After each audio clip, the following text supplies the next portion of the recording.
ஒரு போலீஸ்காரி ஆயுள் தண்டனை கைதி கூட உடலுறவுல இருந்தான்னு சொன்னா உங்களால நம்ப முடியுமா? ஆமாங்க, அது நம்ம தமிழ்நாட்டுல நடந்த ஒரு உண்மை சம்பவம் சொன்னா அதுவும் உங்களால நம்ப முடியுமா? ஆமாங்க, இது நம்ம தமிழ்நாட்டுல நடந்த ஒரு உண்மை சம்பவம். ஒருத்தனுக்கு ஒருத்தி அப்படின்னு தான் நிறைய பேர் சொல்லுவாங்க. 2 பொண்டாட்டி கெட்டுறது தப்பான்னு கேட்டீங்கன்னா இல்ல, நம்ம பாட்டை முருகனே கெட்டியிருக்கான். நான் என்ன சொல்றோம்னா, ஒருத்தன் கூட நீ வாழ்ந்துட்ட, பிடிக்கலையா டைவர்ஸ் பண்ணு, உனக்கு பிடிச்சவன கல்யாணம் பண்ணு, அது கரெக்ட். அதை விட்டுட்டு ஒருத்தன் கூட வாழ்ந்துட்டு குழந்தை கிழந்தையெல்லாம் பெத்துட்டு அதுக்கப்புறமும் அரிப்படுத்தி ஒருத்தன் கூட போய் படுக்கிறதுனா அது எவ்வளவு கேவலமான விஷயம். இது பெண்களை மட்டும் நான் சொல்றேன்னு நினைக்காதீங்க, நம்ம ஊர்ல எல்லாருமே அப்படிதான் இருக்காங்க. குறிப்பிட்டு உள்ள சில நபர்கள். இத நான் இப்படி பேசுறேன்னு நினைச்சு எல்லாரும் அஃபெண்ட் ஆக வேண்டாம்.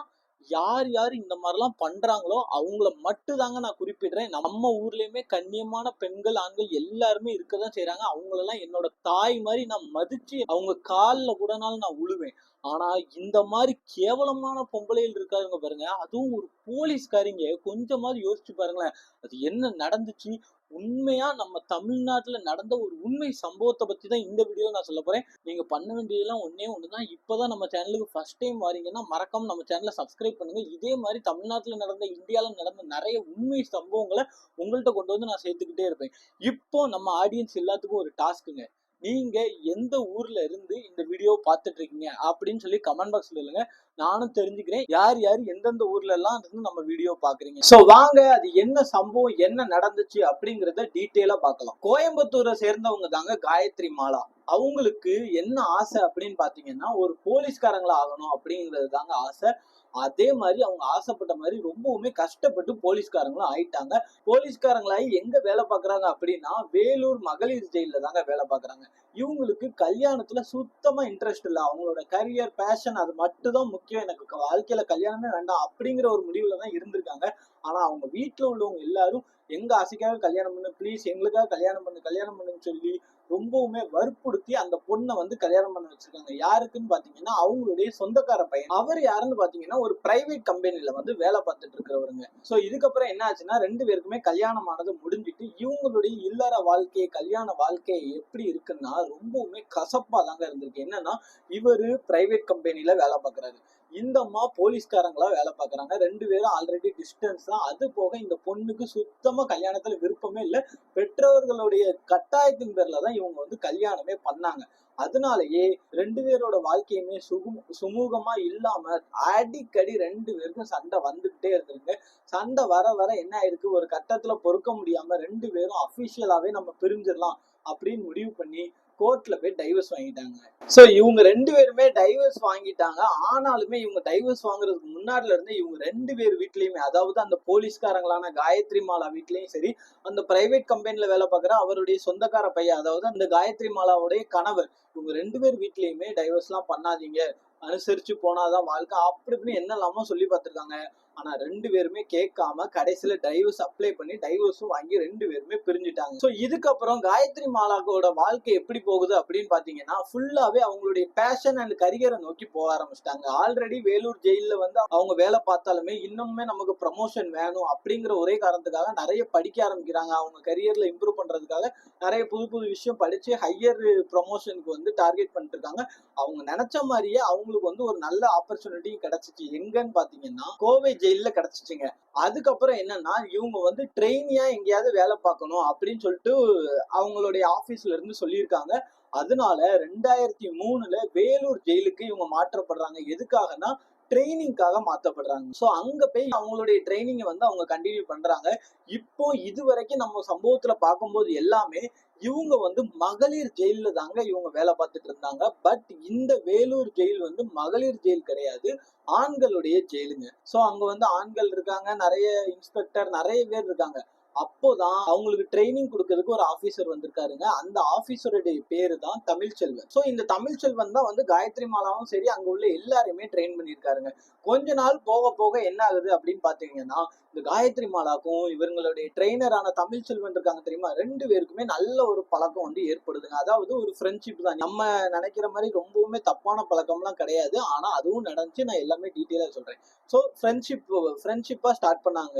எதுக்காக இந்த காயத்ரி மாலா நல்லா இவங்க கிட்ட பேசுனாங்க அப்படின்னா, அவங்களுடைய இப்ப நம்ம இருக்கோம்னு வைங்களேன், நம்ம ஒரு கம்பெனில வேலை பார்க்கும்போது மேனேஜர் கிட்ட நல்லா பேசி ஃப்ரெண்டு பிடிச்சி வச்சுக்கிட்டா நம்மளுக்கு வந்து ஒரு ஒரு பெனிஃபிட் கிடைக்கும் அப்படின்னு நம்ம யோசிப்போம்ல. அதே மாதிரிதான் இவங்க அந்த தமிழ் செல்வன் கிட்ட ரொம்பவுமே க்ளோஸா பழகியிருக்காங்க. எதுனாலும் நம்மளுக்கு வந்து ஒரு பெனிஃபிட் இருக்கும் அப்படின்னு சொல்லிட்டு. அதே மாதிரி இந்த தமிழ் செல்வனும் நல்லா பழகியிருக்காரு. இந்த நட்பு கொஞ்சம் கொஞ்சமா காதலா மாறி இருக்கு. அந்த காதல் கொஞ்சம் கொஞ்சமா தகாத உறவா மாறி இருக்கு. என்ன ப்ரோ சொல்றீங்க? இவங்களுக்கு தான் ஆல்ரெடி கல்யாணம் ஆகி டைவர்ஸ்லாம் ஆயிட்டு அப்படின்னு கேட்டீங்கன்னா, ஆமாங்க. ஆனா காயத்ரி மாலா இந்த உண்மையை ஃபுல்லாவே யார்கிட்ட தமிழ் செல்வன்ட்ட சொல்லிட்டாங்க. இந்த மாதிரி எனக்கு கல்யாணம் ஆச்சு, எனக்கும் அவருக்கும் செட் ஆகல, நாங்க பிரிஞ்சுட்டோம் அப்படின்னு சொல்லிட்டாங்க. இதுல ஒரு ட்விஸ்ட் என்னன்னா, இந்த தமிழ் செல்வன் இருக்காரு தெரியுமா, அவருக்குமே கல்யாணம் ஆகி டைவர்ஸ் ஆயிருக்குங்க. சோ இவங்க 2 பேருமே மேட் ஃபார் ஈச் அதர் மாதிரி, இவங்களுக்கும் டைவர்ஸ் ஆயிருக்கு, இவங்களுக்கும் டைவர்ஸ் ஆயிருக்கா. 2 பேரும் நட்பு காதலா மாறிட்டுங்க. காதலா மாறினொட்டி இது ஒரு கட்டத்துல 2 பேரோட காம பசியை தூண்டி இருக்கு. அதாவது எப்படின்னு பாத்தீங்கன்னா, அங்க அந்த ஜெயில்ல வந்து ட்ரைனிங் எடுப்பாங்க தெரியுமா, அந்த இடத்துலயே வச்சு இவங்க 2 பேரும் வந்து அடிக்கடி பேசி பழகிட்டு இருக்காங்க. ஒரு கட்டத்துல அவங்க என்ன பண்றாங்க, 2 பேரும் ஒன்னா இருக்கலாம் அப்படிங்கிற மாதிரி முடிவு பண்றாங்க.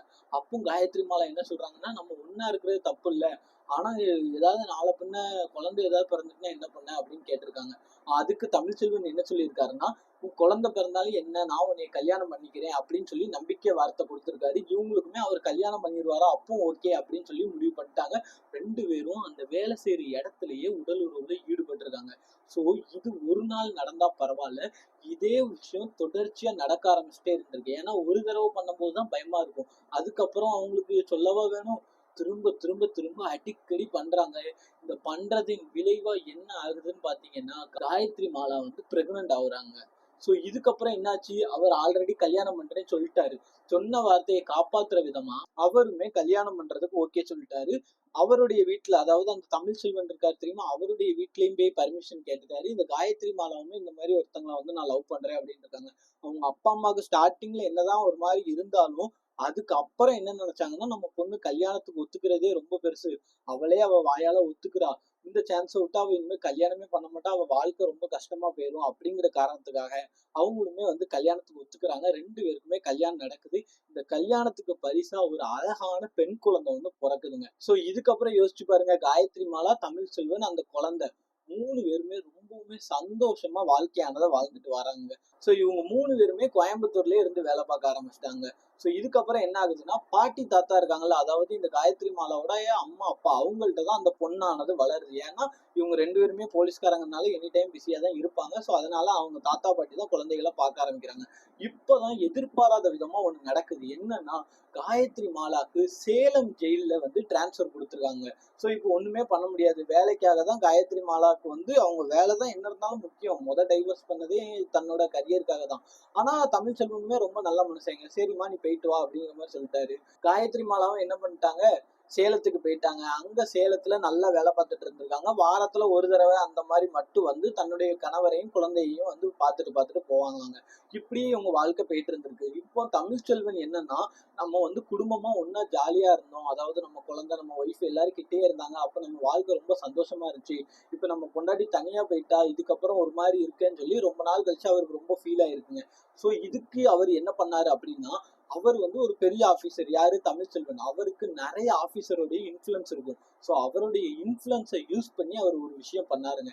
அது என்னன்னா, இவருக்கு சேலத்துக்கு டிரான்ஸ்பர் கேட்டிருக்காங்க. கடைசியில இவருக்கு பட்ட கஷ்டம் வீண் போகாத வகையில இவருக்குமே சேலத்துக்கு டிரான்ஸ்பர் கிடைச்சிருக்குங்க. அப்ப என்ன, பொண்டாட்டி அங்க இருக்கா காயத்ரி மாலா, இவரும் போயிட்டாருன்னா குழந்தைய வச்சுட்டு சந்தோஷமா இருக்கலாம் அப்படின்னு யோசிச்சிருக்காங்க. பட் என்ன ஆயிருக்கு, இவரும் வந்து சேலத்துக்கு டிரான்ஸ்பர் ஆயிட்டாரு. 2 பேரும் சேர்ந்து ஒரு காலனில ஒரு வீடு எடுத்து தங்கியிருக்காங்க. ஆனா குழந்தைய வந்து 2 பேருமே வேலூருக்கு கொண்டு வரல. குழந்தையானது கோயம்புத்தூர்ல தான் இருந்திருக்கு. எதுக்கு ப்ரோ குழந்தைய கூட்டு வரல அப்படின்னு கேட்டீங்கன்னா, ஒரு நாள் டே ஷிஃப்ட், ஒரு நாள் நைட் ஷிஃப்ட்னு சொல்லி இவங்க 2 பேர் ஒர்க்கே இவங்களுக்கு கரெக்டா இருக்கும். ஏன்னா ஜெயில்ல வேலை பார்க்கறது நீங்களே யோசிச்சு பாருங்க, அங்க காவலுக்கு எனி டைம் ஆள் இருந்துகிட்டே இருக்கணும். அதனால அம்மா அப்பா கிட்டே குழந்தை இருக்கட்டும் அப்படின்னு முடிவு பண்ணி காயத்ரி மாலாவுடைய அம்மா அப்பா கிட்டே கோயம்புத்தூர்ல குழந்தைய ஒப்படைச்சிட்டாங்க. சோ அந்த குழந்தை வந்து கோயம்புத்தூர்லயே வளருது. இப்போ என்னன்னா, வாரத்துல ஒரு நாள் காயத்ரி மாலா போய் அந்த குழந்தைய பார்ப்பாங்க, வீக்லி ஒன் டே. இன்னொரு வாரத்துல வந்து இவரு தமிழ்ச்செல்வன் இருக்காருல, அவரு போய் அந்த குழந்தைய பார்ப்பாருங்க. இப்படிதான் தங்களுடைய குழந்தைய வந்து பார்த்துட்டு வருவாங்க. சோ இதே மாதிரிதான் ஒரு நாள் என்ன ஆகுது அப்படின்னு பாத்தீங்கன்னா, என்னுடைய வீட்டுக்கு போயிட்டு வரேன், எங்க கோயம்புத்தூருக்கு போயிட்டு வரேன் அப்படின்னு சொல்லிட்டு வேலூர்ல இருந்து கிளம்புறாங்க காயத்ரி மாலா. சரிம்மா போயிட்டு வா அப்படின்னு சொல்லிட்டு இவங்களை அனுப்பி வைக்கிறாங்க. அனுப்பி வச்சுட்டு இவர் இருக்காரு தெரியுமா, யாரு, தமிழ்ச்செல்வன். அவர் வந்து காயத்ரி மாலாவுடைய அம்மா அப்பாவுக்கு அடிச்சு இந்த மாதிரி அத்தை இவ வந்து வீட்டுக்கு வாரா, நீங்க போய் பஸ் ஸ்டாண்ட்ல கூப்பிட்டு வாங்க அப்படிங்கிற மாதிரி சொல்லியிருக்காங்க. ஸோ இதுக்கப்புறம் என்ன ஆகுதுன்னா, ரொம்ப நேரம் கழிச்சு சரி நம்ம ஒய்ஃப் எங்கதான் போயிருக்கான்னு கேட்போம் அப்படின்னு சொல்லிட்டு போன் அடிச்சிருக்காங்க. காயத்ரி மாலா போனை எடுக்கவே இல்லை. திரும்ப திரும்ப அடிச்சிருக்காங்க, எடுக்கவே இல்லை. ஒரு கட்டத்துல போன் வந்து சுவிட்ச் ஆஃப்னு வந்தது. இவர் வந்து ஸ்டார்டிங்ல பெருசா எடுத்துக்கல, ஏன்னா தன்னுடைய ஒய்ஃப் வந்து ஒரு போலீஸ். என்ன இருந்தாலும் போலீஸ்க்கு எந்த ஒரு விஷயமும் நடக்காது, நம்ம ஒய்ஃப் போலீஸ், போல்டான பொண்ணு, அவளுக்கு என்ன ஆக போகுது, போன்ல சார்ஜ் இல்லாம சுவிட்ச் ஆஃப் ஆயிருக்கும் அப்படிங்கிற மாதிரி தாங்க நினைச்சிருக்காங்க. ஸோ இதே மாதிரி பேரலா என்ன ஆயிருக்குன்னா, தன்னுடைய மக வந்து வாரான்னு மாப்பிள்ள சொன்னார, இவன் என்ன போன் இன்னும் அடிக்காம இருக்கான்னு சொல்லி ரொம்ப நேரம் ஆனதுனால யாரு, காயத்ரி மாலாவுடைய அம்மாவும் வந்து போன் மேல போன் அடிச்சுக்கிட்டே இருந்திருக்காங்க. ஆனாலும் எடுக்கவே இல்லை காயத்ரி மாலா. ஸோ இதுக்கு பயந்துட்டு என்ன பண்ணியிருக்காங்கன்னா, தன்னுடைய மாப்பிள்ளைக்கு வந்து போன் அடிச்சிருக்காங்க. இவர் என்ன நினைச்சிட்டாரு, இவ வந்து போனை சுவிட்ச் ஆஃப் பண்ணிட்டா, எதுக்காக சார்ஜ் இல்லைன்னு சொல்லி போனை சுவிட்ச் ஆஃப் பண்ணிட்டா, வீட்டுக்கு போயிட்டா போல, அதான் அவங்க அம்மா நம்பர்ல இருந்து நம்மளுக்கு கூப்பிடுறாங்க அப்படின்னு சொல்லிட்டு அவங்க வந்து போன் வந்து அட்டன் பண்ணி இவ தான் பேசுறான்னு சொல்லிட்டு, என்னமா ரீச் ஆயிட்டியா, வந்துட்டியான்னு கேட்காங்க. மருமகனே இந்த மாதிரி நான் அத்தை பேசுறேன் அப்படின்னு இருக்காங்க. அத்தை இந்த மாதிரி இன்னும் வரலையா காயத்ரி மாலா அப்படின்னு இருக்கு. இல்ல மருமகனே இன்னும் வரல, நானும் ரொம்ப நேரமா போன் அடிச்சு பார்த்துக்கிட்டே இருக்கேன், சுவிட்ச் ஆஃப்னே வருது, என்னன்னே தெரியல, எனக்கு ரொம்ப பயமா இருக்கு, என்ன ஏதுன்னு பாருங்க அப்படிங்கிற மாதிரி சொல்லியிருக்காங்க. ஸோ இதுக்கப்புறம் என்ன ஆகுதுன்னா, இவ்வளவு நேரம் பயப்படாம இருந்த தமிழ்ச்செல்வனுக்கு இப்ப கொஞ்சம் பயம் வருதுங்க. ஸோ அவருடைய இன்ஃபுளுன்ஸை யூஸ் பண்ணி என்ன பண்றாருன்னா, காயத்ரி மாலா எந்த பஸ்ல ஏறினாங்கன்னு சொல்லி எல்லா சிசிடிவி கேமராவுமே பாக்குறாரு, பஸ் ஸ்டாண்ட்ல உள்ள சிசிடிவி கேமரா. அப்போ காயத்ரி மாலா பஸ் ஏறினது அதுல இருக்கு. அதாவது எந்த பஸ்ல ஏறினாங்க எல்லாமே இன்வெஸ்டிகேஷன் பண்ணி அவங்க கண்டுபிடிச்சிட்டாங்க. ஸோ இப்போ கோயம்புத்தூர்ல இறங்கியிருக்காங்களா அப்படிங்கறத செக் பண்ணும். அப்போ அவருடைய இன்ஃபுளுன்ஸை யூஸ் பண்ணி கோயம்புத்தூர்ல உள்ள பஸ் ஸ்டாப்ஸ்ல எல்லாம் சிசிடிவியை செக் பண்றாங்க. அந்த பஸ் வருது, ஆனா காயத்ரி மாலா அந்த பஸ்ல இருந்து இறங்கல. அப்போ கோயம்புத்தூர் டு வேலூர் இந்த நடுப்பட்ட கேப்ல தான் எங்கேயோ இவங்க இறங்கியிருக்காங்க அப்படின்னு சொல்லிட்டு இவர் முடிவு பண்றாருங்க. இதுக்கப்புறம் போலீஸ்லயுமே கம்ப்ளைண்ட் கொடுக்குறாரு. அவங்க அம்மா அப்பாக்குமே ரொம்ப பயம், இவருக்குமே ரொம்ப பயம், என்னாச்சுன்னு தெரியலையேன்னு சொல்லி கேஸ் வந்து பல நாட்களா போய்கிட்டே இருக்கு. ஒரு கடப்புல போட்ட கேஸ் மாதிரி ஆயிட்டு. என்னன்னா, அந்த பிள்ளை மிஸ்ஸிங். அதாவது ஒரு போலீஸ், வேலூர் ஜெயில வேலை பார்க்குற ஒரு போலீஸ் கோயம்புத்தூர்ல, வேலூர்ல இருந்து கோயம்புத்தூர் போற வழியில மிஸ்ஸிங். எப்படி இருக்கும் யோசிச்சு பாருங்க. தமிழ்ச்செல்வனுக்கா பைத்தியம் பிடிச்ச மாதிரி ஆயிட்டாரு. பொண்டாட்டிக்கு என்னமோ ஆயிருக்குமோ, ஏதாவது நடந்திருக்குமோன்னு சொல்லி ரொம்பவுமே பயப்பட ஆரம்பிச்சிட்டாரு. என்னெல்லாமோ இன்வெஸ்டிகேஷன் பண்றது கூட ஒரு சின்ன க்ளூ கூட அவங்களுக்கு கிடைக்கல, எங்க போனாங்க அப்படின்னே தெரியல. இதுக்கு அப்புறம் தான் போலீஸ் ஸ்டேஷனுக்கு ஒரு கால் வருது. அந்த போன்ல யார் பேசுறாருன்னா, சேலம் கிட்ட ஒரு கிராமத்துல ஆடு மேய்ப்பாங்க தெரியுமா, அந்த ஆடு மேய்க்கிற ஒருத்தர் போன் அடிச்சு இங்க ஒரு பொணம் இருக்கு அப்படின்னு சொல்றாங்க. ஸோ உடனே போலீஸ்காரங்க எல்லாரும் அந்த இடத்துக்கு போறாங்க. அந்த பொணமானது எப்படி இருக்குன்னா, ரொம்பவுமே என்னால வாயால சொல்ல முடியாதுங்க, அவ்வளத்துக்குள்ள கொடூரமான நிலைமையில அந்த பொணம் இருந்திருக்குங்க. அதாவது மூஞ்சே அதுல இல்ல. மூஞ்ச யாரோ ரொம்ப கொடூரமா இது பண்ணா எப்படி இருக்கும் அந்த மாதிரி மூஞ்சே இல்ல. எந்த ஒரு ட்ரெஸ்ஸுமே இல்லாம நிர்வாணமா அந்த பொணமானது ஒரு ஆலமரத்துக்கு அடியில கிடந்திருக்குங்க. யோசிச்சு பாருங்க. இதை பார்த்துட்டு உடனே என்ன பண்றாங்கன்னா, இவருக்கு அடிக்கிறாங்க. யாருக்கு, தமிழ்ச்செல்வனுக்கு அடிக்கிறாங்க. இவங்களுடைய வீட்டாளுக்கு, காயத்ரி மாலாவோட வீட்டாளுக்கும் இந்த மாதிரி ஐடென்டிஃபை பண்ண முடியாத ஒரு பாடி இருக்கு, எங்களுக்கு என்னமோ இது அவங்கன்னு சந்தேகமா இருக்கு அப்படிங்காங்க. தமிழ்ச்செல்வன் இருந்துட்டு அதெல்லாம் இருக்காது, நீங்க சும்மா இருங்க சும்மா இருங்கன்னு அவரு என்னெல்லாமோ பண்றாரு. ஆனா ஃபர்ஸ்ட் உள்ள போய் பாக்குறாங்க, எங்க மார்ச்சரியில போய் யாரு பாக்குறாங்கன்னா, காயத்ரி மாலாவுடைய அம்மாவும் அப்பாவும். உள்ள போன அவங்க அம்மா அப்பா என்னதான் மூஞ்சி எதுவுமே இல்லைன்னாலும் கீழே வந்து அவங்க பொண்ணதான் பார்த்தா அவங்களுக்கு தெரியாதா, அவங்க பார்த்துட்டு இதை கன்ஃபார்ம் பண்ணிட்டாங்க காயத்ரி மாலான்னு சொல்லி கதறி கதறி அழுறாங்க. எப்படி இருக்கும் யோசிச்சு பாருங்க. தன்னுடைய பொம்பளை பிள்ளை இந்த மாதிரி ஒரு கொடூரமான நிலைமையில, அதுவும் நிர்வாணமா வேற இருந்திருக்காங்க. சோ இது ஒரு பாலியல் பலாத்காரமா கூட இருக்கலாம் அப்படின்னு சொல்லி போலீஸ்காரங்க நிறைய பேர் யோசிச்சாங்க. சோ இதுக்கப்புறம் இவங்க அம்மா அப்பா வெளியே வந்துட்டாங்க. ஆனாலும் தமிழ்ச்செல்வன் நம்பவே இல்லைங்க, தன்னுடைய மனைவி இது கிடையாதுங்காங்க. உள்ள போய் சார் நீங்க எதுக்கும் ஒரு தடவை வந்து பாருங்கன்னு சொல்லி கூட இருக்க போலீஸ்காரங்க எல்லாரும் கூப்பிட்டு போறாங்க. தமிழ்ச்செல்வனும் அந்த இடத்துல பாக்குறாரு, தன்னுடைய மனைவின்னு அவருக்கு அதுக்கப்புறம் தெரிஞ்சுட்டு. அப்போ எப்படி இருக்கும் யோசிச்சு பாருங்க. ரொம்பவுமே கதறி கதறி அழுறாருங்க. இந்த நிலைமைக்கு யாரு இவங்களை ஆக்குனது அப்படின்னு சொல்லிட்டு அவருக்கு ரொம்பவுமே கோபம். இவங்களை சும்மாவே விட மாட்டேன், என் மனைவிக்கு இந்த நிலைமையை கொண்டவனை வந்து நான் விட்டவே மாட்டேன், அவனை நான் கொல்ல போறேன்னு சொல்லி ரொம்பவுமே ஆக்ரோஷத்தின் உச்சத்துக்கு வந்து தமிழ்ச்செல்வன் போயிருக்காருங்க.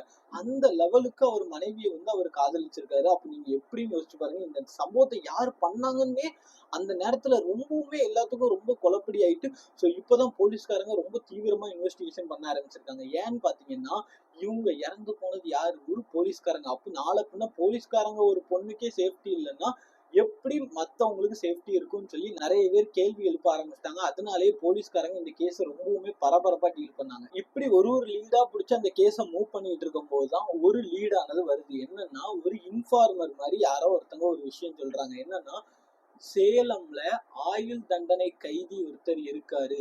அவரு பேரு சரவணகுமார். அந்த சரவணகுமாரை இன்வெஸ்டிகேஷன் பண்ணா இந்த கொலைக்கான ஒரு மர்மம் விலகிறதுக்கு வாய்ப்பு இருக்கு அப்படிங்கிறாங்க. அப்போ உங்கள நிறைய பேருக்கு யோசிக்க தோணும், எவனோ ஒருத்தன் ஆயுள் தண்டனைக்காரனுக்கும் இவங்களுக்கும் என்ன சம்பந்தம் அப்படின்னு சொல்லிட்டு. நான் இந்த கேஸை பத்தி படிக்கும் போது அப்படிதாங்க யோசிச்சேன். ஆனா என்ன நடந்திருக்கு அப்படின்னு பாத்தீங்கன்னா, காயத்ரி மாலா வந்து சேலம் ஜெயில வேலை பார்த்தாங்கன்னு சொன்னது தெரியுமா? அந்த சேலம் ஜெயில வச்சு சரவணகுமார் அப்படிங்கிற ஒரு ஆயுள் தண்டனை கைதி வந்து பழக்கமாயிருக்காரு. அவங்களுக்கும் இவங்களுக்கும் நிறைய தப்பான விஷயங்கள் நடந்திருக்கு அப்படின்னு சொல்லி அந்த ஜெயில உள்ள நிறைய பேர் வந்து பொருளி பேசுவாங்களாம். ஸோ அது அந்த நியூஸ் ஸ்ப்ரெட் ஆகி இந்த சரவணகுமார் மேல எல்லாத்துக்கும் டவுட் வந்துருங்க. அப்ப இந்த சரவணகுமார் எங்கன்னு சர்ச் பண்ணும்போது இந்த சரவணகுமார் வந்து பெயில்ல வெளியே வந்துட்டான். அதாவது ஆயுள் தண்டனை கைதி ஒரு கொலை பண்ணி ஜெயிலுக்கு போயிருக்கான். சாதாரண தண்டனைக்கு போல ஒரு கொலை பண்ணி ஜெயிலுக்கு போயிருக்கான். அவன் பெயில்ல வந்திருக்கான் அப்படிங்கிற ஒரு விஷயம் தெரிய வருது. ஆனா பெயிலுக்கு வந்தவங்க கையெழுத்து போடணும் தெரியுமா? கொஞ்ச நாளா கையெழுத்தே போடல. இவன் தலைமறைவாயிட்டான் அப்படிங்கிற மாதிரி போலீஸ்காரங்களுக்கு நியூஸ் வருதுங்க. அப்போ இவன் தான் ஏதோ சம்பவத்துல இன்வால்வ் ஆயிருக்கான், இவனை பிடிச்சா நம்மளுக்கு உண்மை தெரிஞ்சிடும் சொல்லி போலீஸ்காரங்க நிறைய இடத்துல பயங்கரமா வலை வீசி தேட ஆரம்பிக்கிறாங்க. அப்படி தேடிட்டு இருக்கும் போதுதான் என்ன ஒரு தகவல் கிடைக்குதுன்னா, இந்த சரவணகுமாருக்கு ஒரு மனைவி பிளஸ் ஒரு மகள், அது போக அந்த மனைவி வந்து பிரெக்னண்டா இருக்காங்க அப்படிங்கிற விஷயம் தெரிய வருது. அவங்க இருக்கிற வீட்டை தேடி கண்டுபிடிச்சு போலீஸ்காரங்க போறாங்க.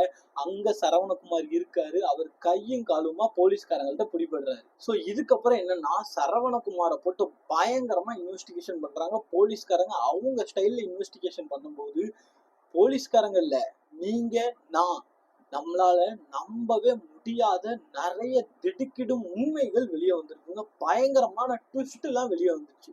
அது என்னன்னா இந்த சரவணகுமாருக்கும், அதாவது என்னது ஆயுள் தண்டனை கைதி சரவணகுமாருக்கும் அந்த ஜெயில வேலை பார்த்துட்டு இருந்த போலீஸ்காரங்க காயத்ரி மாலாக்கும் தொடர்பு இருக்கு. அதுவும் உடல் ரீதியான தொடர்பு இருக்கு அப்படின்னு ஒரு நியூஸ் வருதுங்க. அப்போ இது எப்படி சாத்தியம் அப்படின்னு நீங்க யோசிக்கலாம். சேலம் ஜெயில இவங்க வேலை பார்த்துட்டு இருக்கும்போது அங்கதான் ஆயுள் தண்டனை கைதியா இருந்திருக்காரு சரவணகுமார். அப்போ இந்த சரவணகுமாருக்கும் காயத்ரி மாலாக்கும் பழக்கம் வந்திருக்கு. சும்மா ஜாலியா ரெண்டு பேரும் அப்பப்ப சிரிச்சு சிரிச்சு பேசிப்பாங்களாம். இந்த பழக்கம் கொஞ்சம் கொஞ்சமா ஒரு கள்ள உறவுக்கு வழிபட்டுருக்குங்க. என்னன்னா இது முன்னாடி நடந்த சம்பவம்னால அந்த டைம்ல இவங்களுக்கு கல்யாணம் ஆயிருக்கு. யாருக்கு? காயத்ரி மாலாக்கு. அதே மாதிரி அந்த ஆயுள் தண்டனை கைதிக்குமே கல்யாணம் ஆகி பிள்ளை இருக்குன்னு சொன்னேன் தெரியுமா? சோ அந்த டைம்ல இவங்களுக்கு கல்யாணம் ஆகியும் வாழ்க்கை ஒழுங்கா போகாதனால அந்த சுகத்தை வந்து இந்த ஜெயில் கைதிட்ட வந்து தேடி இருக்காங்க. ரெண்டு பேருமே அடிக்கடிங்க, ஒரு தடவை ரெண்டு தடவை இல்ல, எண்ணற்ற முறைகள் யாருமே பார்க்காத நேரத்துல ஜெயிலுக்குள்ள உடல் உறவுல ஈடுபட்டிருக்காங்க. யோசிச்சு பாருங்க, ஒரு போலீஸ்காரங்க கைதி கூட அதுவும் எண்ணற்ற லெவல்ல உடல் உறவுல இருந்திருக்காங்கன்னா எந்த லெவலுக்கு கேவலமான ஒரு சம்பவமா இந்த சம்பவம் இருக்கும்னு நீங்க யோசிச்சு பாருங்க. ஸோ இதுக்கப்புறம் என்ன ஆச்சு அப்படின்னு பாத்தீங்கன்னா, அந்த சரவணகுமார் இன்னுமே நிறைய திடுக்கிடும் உண்மைகளை சொன்னாரு. அதாவது என்னன்னா, இந்த மாதிரி ரெண்டு பேரும் பழக்கத்துல உறவுல இருந்திருக்காங்களா, இதுக்கு அப்புறம் தான் இவங்களுக்கு டிரான்ஸ்ஃபர் கிடைக்குது, ட்ரைனிங்காக கோயம்புத்தூர் ஜெயிலுக்கு போறாங்க.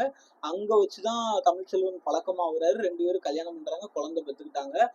ஆனாலுமே இந்த தமிழ்ச்செல்வன் கல்யாணம் பண்ணதுக்கு அப்புறமுமே இவங்களுக்கும் இந்த சரவணகுமாருக்கும் தொடர்பு இருந்துகிட்டே இருந்திருக்கு அப்படின்னு ஒரு உண்மையை தூக்கி போடுறாருங்க. ஸோ யோசிச்சு பாருங்க, கல்யாணம் முடிஞ்சு அந்த குழந்தை பிறந்ததுக்கு அப்புறமும் இந்த கைதி கூட உடல் ரீதியா அந்த கள்ள உறவு வந்து இந்த பொண்ணுக்கு தேவையா? ஆனா இந்த பொண்ணு கள்ள உறவு வச்சுக்கிட்டே இருந்திருக்குங்க. ஸோ இதுக்கப்புறம் என்னாச்சு அப்படின்னா, என்னதான் இவன் சொன்னாலுமே அது உண்மையா பொய்யா அப்படின்னு நம்ம யோசிக்கணும்ல அப்படின்னு சொல்லிட்டு போலீஸ்காரங்க என்ன பண்றாங்க, இந்த காயத்ரி மாலாவுடைய நம்பரை வந்து எடுக்கிறாங்க. அந்த நம்பர்ல எப்படியும் இவங்களுக்கு கள்ள உறவு இருந்துச்சுன்னா நிறைய ஃபோன் கால் மிஸ்டு கால்லாம் வந்திருக்குங்களா. அதுல சரவணகுமார் யூஸ் பண்ணிட்டு இருக்காரு தெரியுமா நம்பரு, அந்த நம்பர் யாரு பேர்ல இருக்கு தெரியுமா? காயத்ரி மாலாவோட பேர்ல இருக்கு. சோ இதுலயே போலீஸ்காரங்க ஓரளவு யூகிச்சுட்டாங்க இவன் சொல்றதுல கண்டிப்பா உண்மை இருக்கு அப்படின்னு சொல்லிட்டு. பட் நான் கடைசி வாரேன், கடைசி வரைக்கும் கேளுங்க, இன்னும் நிறைய ட்விஸ்டுகள் உள்ள ஒளிஞ்சிருக்கு. இந்த மாதிரி 2 பேரும் வந்து உடல் உறவுல ஈடுபட்டு நல்லா இவங்க வாழ்க்கை போயிட்டு இருக்கும் போதுதான் என்ன ஆகுதுன்னா, இவருக்கு வந்து பெயில் தேவைப்பட்டிருக்குங்க. அப்போ இந்த பெயிலுக்குமே இவங்க ஹெல்ப் பண்ணியிருக்காங்க. யாரு? காயத்ரி மாலா. ஏன்னா இந்த மாதிரி தொடர்பு வச்சுக்கிறதுக்கு முக்கிய காரணம் என்னது? இவங்களுக்கு ஒரு இன்ஃப்ளூயன்ஸ் கிடைக்கும், இவர் எப்படியா ஜெயிலை விட்டு வெளியே போகலாம் பெயில் வாங்கி அப்படிங்கிறதுக்காக தான் இவர் வந்து பழகியிருக்காராம். அப்படிதான் இந்த சரவணகுமார் வந்து சொல்றாரு. ஸோ அதனாலேயே இவங்களை வந்து நன்னடத்தை காரணமாக அடிக்கடி வந்து வீட்டுக்கு போயிட்டு வருவாராங்க. அப்போ வந்து போலீஸ்காரங்க கூடயே கூட்டு தான் போவாங்க. இன்னும் கொஞ்சம் நன்னடத்தை காரணமாக இவங்களுக்கு வந்து பெயிலே கிடைச்சிருக்கான். இந்த நன்னடத்தை காரணம் வர்றதுக்குமே இந்த காயத்ரி மாலா தான் காரணம்னு சொல்லிட்டு அங்க உள்ள நிறைய பேர் பேசிக்கிறாங்களாங்க. இது போக இவங்க 2 பேரும் அந்த ஜெயிலுக்குள்ளேயே எல்லாம் பண்றது நிறைய அந்த ஜெயிலை சுத்தி உள்ள கைதிகளுக்கும் சரி, அங்க வேலை பார்க்கறவங்களுக்கும் சரி காது பட நிறையவே நியூஸ் வந்திருக்கு. அப்படி வந்தனாலதான் இந்த கேஸ் சரவணகுமார் பக்கமே திரும்பிச்சு, இவ்வளவு உண்மைகளும் வெளியே வந்துச்சு. சோ இதுக்கப்புறம் என்ன ஆச்சுன்னா, அடிக்கடி இந்த வாரத்துக்கு ஒரு தடவை வேலூர்ல இருந்து கோயம்புத்தூருக்கு அவங்க குழந்தைய பார்க்க போவாங்கன்னு சொல்லுவாங்க தெரியுமா? அந்த டைம்ல ஃபுல்லாவே இந்த சரவணகுமார் கூட இவங்க உடல் உறவுல ஈடுபடுவாங்களாங்க. இது தொடர்ச்சியா நடந்துகிட்டே இருந்திருக்கு. சோ இதே மாதிரிதான் அன்னைக்கு அவங்க கிளம்புனாங்க தெரியுமா? இதே மாதிரி இறங்கியிருக்காங்க, சரவணகுமாரை கூட்டு போயிருக்காங்க. அங்க ஒரு கிராமத்துல ஒரு காட்டு பகுதிக்குள்ள வச்சுதாங்க இந்த மாதிரி வேலை எல்லாத்தையும், அதாவது இந்த கேவலமான வேலை, அசிங்கமான வேலை எல்லாத்தையுமே ஒரு காட்டுக்குள்ள வச்சு ஒரு ஆலமரத்துக்கு கீழே தான் வச்சு பண்ணுவாங்களாங்க. சோ இதே மாதிரிதான் அன்னைக்குமே 2 பேருமே வந்து உடலுறவுல ஈடுபட்டிருக்காங்க. ஈடுபட்டு முடிச்சதுக்கு அப்புறம் இந்த சரவணகுமார் என்ன சொல்லியிருக்காருன்னா, எனக்கு வந்து எனக்கு வந்து குழந்தைகள்லாம் இருக்கு, உனக்கே தெரியும். என் குழந்தைகளுக்கு படிப்பு செலவுக்கு 5000 ரூபாய் வேணும், உன்னால முடிஞ்சா குடு அப்படின்னு இருக்காங்க. இந்த பொண்ணு என்ன தெரியுமா சொல்லியிருக்கா காயத்ரி மாலா? என்னால முடியும், நான் கொடுக்கேன். ஆனா ஒரு கண்டிஷன், நான் எப்போம்லாம் கூப்பிடுறேனோ அப்போம்லாம் நீ என் கூட படுக்க வரணும், நம்ம 2 பேரும் ஒன்னாவே இருக்கணும், எனக்கு நீ தேவை. அந்த லெவலுக்கு அந்த பொண்ணு வந்து சொல்லியிருக்குங்க. யோசிச்சு பாருங்க எந்த மாதிரி ஒரு நிலைமையில அந்த பொண்ணானது இருக்கு அப்படின்னு சொல்லி யோசிச்சு பாருங்க. சோ இப்படி அந்த பொண்ணு சொன்னதுக்கு அப்புறம் சரவணகுமார் என்ன பண்றாருன்னா, இல்ல என்னால முடியாது, என் பொண்டாட்டி, எனக்குன்னு ஒரு பொண்டாட்டி இருக்கா, எனக்குன்னு ஒரு பிள்ளை இருக்கு, ஏன் உனக்கும் தான் ஒரு புருஷன் இருக்கான், ஒரு பிள்ளை இருக்குல்ல, இப்படிலாம் நம்ம பண்ண வேண்டாம், இது வரைக்கும் என்னெல்லாமோ நடந்து போச்சு, இதை விட்டுரு, இனிமே இந்த மாதிரி பண்ண வேண்டாம், என் பொண்டாட்டி வேற பிரெக்னெண்டா இருக்கா, நீ அடிக்கடி நைட்டு போன் அடிச்சு வான்னு கூப்பிடுற, அவ வீட்டுல ஒத்தையில இருக்கா, அவ எப்படி ஒத்தையில இருப்பா யோசிச்சு பாரு, நானும் எத்தனை தடவை தான் போய் சொல்லிட்டு வர முடியும், நேர்மையா இருப்போம் அப்படி இப்படின்னு சொல்லி இந்த கைதி வந்து சொல்லியிருக்காராம். ஆனா இந்த காயத்ரி மாலா என்ன பண்ணியிருக்காங்கன்னா, இல்ல நீ இப்படி பண்ணனா உன் பெயிலே கேன்சல் பண்ணிடுவேன், நீ வாழ்க்கை ஃபுல்லா ஜெயில தான் கிடப்ப, அந்த லெவலுக்கு ஒண்ணு நான் பண்ணிடுவேன்னு சொல்லி ரொம்ப மிரட்டியிருக்காங்க. இந்த இடத்துல இந்த பொண்ணுகிட்ட இருந்து எப்படியா தப்பிக்கணும் அப்படிங்கிற காரணத்துல அந்த பொண்ணு நிர்வாணமா தாங்க இருந்திருக்கு. உடல் உறவு அப்பதான் முடிஞ்சிருக்கு. அந்த உடல் உறவு பண்ணும் போதே இவ்வளவு கான்வர்சேஷன் நடந்திருக்கு. கடைசியில இவன் கோவப்பட்டு பெரிய கல்லை தூக்கி அந்த பொண்ணு மண்டையிலே போட்டாங்க. அதுலதான் மூஞ்சானது அடையாளமே தெரியாம மாறி இருக்கு. சம்பவ இடத்திலேயே காயத்ரி மாலா உயிர் போயிருக்குங்க. அதுக்கப்புறம் இவர் அந்த இடத்துலயே பாடியை போட்டுட்டு இவர் வந்து தலைமறைவா அவர் வீட்டுல வந்து ஒதுங்கிட்டாராங்க. சோ இதுதான் இந்த சம்பவத்துல நடந்துச்சு. இந்த வாக்குமூலம் தான் அவன் கொடுக்குறான். இப்ப நீங்க யோசிச்சு பாருங்க, அந்த பொண்ணு எவ்வளவுக்குள்ள கெட்டவளா இருந்திருக்கான்னு. ஜட்ஜ் பண்ண வேண்டாம், நான் இன்னும் வாரேன், இன்னும் முடிக்கல, இன்னும் நிறைய சம்பவங்கள் இருக்கு. இது போக என்னன்னா, நிறைய இளைஞர்கள் கூட இந்த பிள்ளைக்கு பழக்கம் இருக்கு அப்படின்னு சொல்லி நிறைய பேர் வந்து ஸ்டேட்மெண்ட் கொடுத்துருக்காங்களா, நிறைய பேர் கூட கள்ள தொடர்பு வச்சுட்டு இருந்திருக்கா அப்படிங்கிற மாதிரி நிறைய உண்மைகள் வருதுங்க. ஸோ இதுதான் இந்த சம்பவம் எங்க கோயம்புத்தூர்ல நடந்த ஒரு உண்மை சம்பவங்க. நம்ம தமிழ்நாட்டுல தான் நடந்திருக்கு. இப்படி ஒரு போலீஸ்கார பொம்பளை நம்ம தமிழ்நாட்டுல இருந்திருக்கா? பட் எனக்கு ஒரே ஒரு கேள்விதாங்க, அட்லாஸ்ட் சாட்சிகளின் அடிப்படையில, கோர்ட்டின் அடிப்படையில அந்த பொண்ணு வந்து இவ்வளவு பெரிய பழிகள் எல்லாத்தையும் சுமக்குறா, நான் இல்லைன்னு சொல்லல, எல்லாம் ஓகே. நான் என்னன்னா, அந்த பொண்ணு உயிரோடையே இல்லை. யாரு? அந்த போலீஸ்கார பொண்ணு. பட் என்ன நடந்திருக்கு? இவ்வளவு சம்பவம் இந்த அக்யூஸ்ட் சொல்றான். இவன் ஏற்கனவே ஒரு கொலை பண்ணவன். இவன் சொன்னது ஃபுல்லாவே உண்மையா பொய்யான்னு நம்ம எப்படி நம்ப முடியும்? என்ன நடந்துச்சுன்னு நம்மளுக்கே தெரியாது. அந்த பொண்ணு அப்படி எதுவும் பண்ணாம கூட இருந்திருக்கலாம்ல, அதுக்கும் பாசிபிலிட்டிஸ் இருக்கா இல்லையா? சோ எனக்கு இந்த கேஸை பத்தி படிக்கும்போது எனக்கு தோணுனது ஒன்னே ஒண்ணுதாங்க, அந்த பொண்ணு உயிரோட இல்ல, ஆனா அந்த பொண்ணு அவ்வளத்துக்குள்ள, இப்ப நான் பேசுனதே உங்களுக்கு வந்து அந்த பொண்ணை நானே அப்படி பேசினேன்னு உங்களுக்கு தோணும். பட் அந்த அந்த சம்பவத்துல ஒவ்வொன்றும் வெளியே வரும்போது அந்த பொண்ணு அவ்வளத்துக்குள்ள தப்பா பேசினாங்க. அது உண்மையா கூட இருக்கலாம், நான் ஆல்ரெடி சொன்ன மாதிரிதான். பட் பொய்யா இருக்கிறதுக்கும் வாய்ப்பு இருக்கு. ஸோ நீங்க என்ன நினைக்கிறீங்க அப்படிங்கிறத மறக்காம கமெண்ட் பாக்ஸ்ல சொல்லுங்க. உங்களுடைய கருத்தை நானும் தெரிஞ்சுக்கிறேன். என்னுடைய கருத்தை ஆல்ரெடி நான் சொல்லிட்டேன். ஒரு இன்ட்ரெஸ்டிங் கிரைம் ஸ்டோரியில உங்களை வந்து சந்திக்கிறேன். நம்ம சேனலை மறக்காம சப்ஸ்கிரைப் பண்ணி வச்சுக்கோங்க. மீண்டும் சந்திப்போம். டாடா.